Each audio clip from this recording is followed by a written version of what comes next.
درود خدمت شما همراهان گرامی.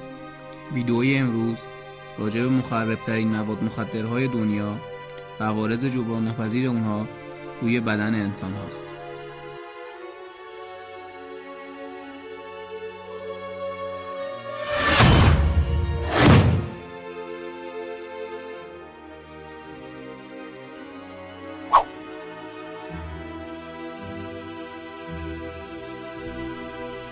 اولین ماده مخدری که میخوام بهتون معرفی کنم بد سالت نام داره. ماده‌ای که شباهت زیادی به نمک خوراکی داره و اثرات اون 10 برابر کوکائینه. مصرف این ماده فرد رو دچار توهمی بی‌اندازه میکنه، به طوری که فرد حس میکنه توانایی انجام هر کاری رو داره که خیلی وقتا در اثر همین توهمات و کارهای عجیب و غریبی که انجام میدن جون خودشون رو از دست میدن.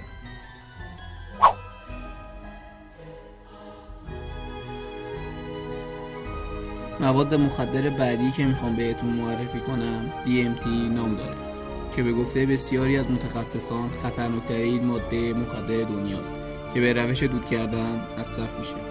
اگرچه نتایج این ماده ظرف 15 دقیقه بعد از مصرف از بین میره، اما فرد مصرف کننده معمولا برای مدت‌ها و شاید سالها نشگی اون رو حس میکنه. یکی از متفاوت‌ترین ویژگی‌های این ماده اینه که تمام مصرف کنندگان یک تجربه مشابه رو گزارش میکنن. همه اونها معتقدند بعد از مصرف وارد بعد دیگر از دنیا میشوند و با خداوند صحبت میکنند. از دیگر نتایج مصرف این دارو میتوان به از دست دادن هوشیاری، شنیدن صداهای مبهم و احساس لرزش اشاره کرد.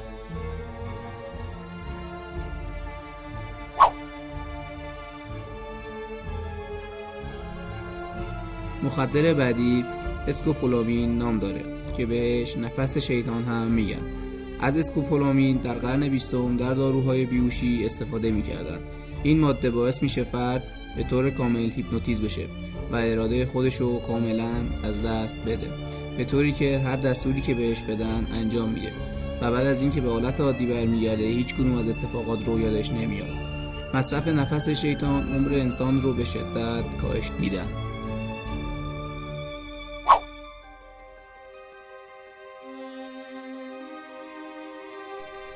آیس یکی از معروفترین و قویترین ماده‌های مخدر در سراسر دنیاست. گفته میشه مصرف این ماده باعث سرخوشی بسیار زیادی در فرد میشه و اونچنان انرژی رو به فرد مصرف کننده میده که تا 72 ساعت نه احساس گرسنگی و نه احساس خواب‌آلودگی میکنه. پس از یه مدت استفاده از این ماده ریه‌ها به شدت ضعیف میشن، قلب رو با صدمه‌های جدی روبرو میکنه و باعث تخریب دندون‌ها رو داره.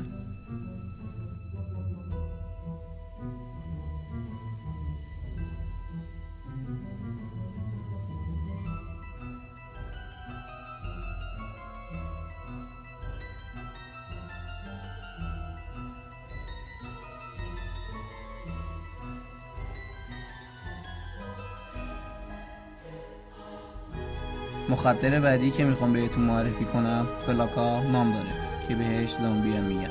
فلاکا یا زامبی با افزایش فشار خون و انرژی بخشی بیش از حد باعث میشه فرد مصرف کننده از لحاظ بدنی و فیزیکی بسیار قوی بشه و قدرت انجام کارهای خارق‌العاده‌ای رو داشته باشه و در عین حال باعث ایجاد تحریف در ادراکات خود میشه. دلیل نامگذاری این مواد مخدر به زامبی اینه که بارها مشاهده شده مصرف کننده به دیگران حمله میکنه و قصد آسیب رساندن به دیگران رو داره.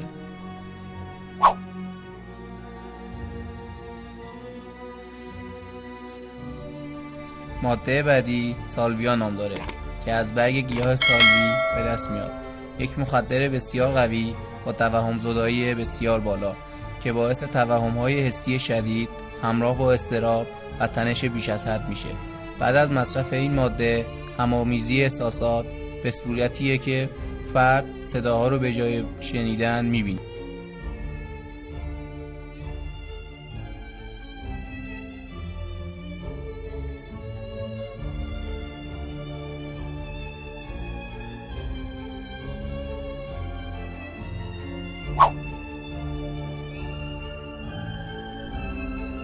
لین یکی دیگه از مخدرهای بسیار قوی که در شربت‌های سرماخوردگی هم وجود داره.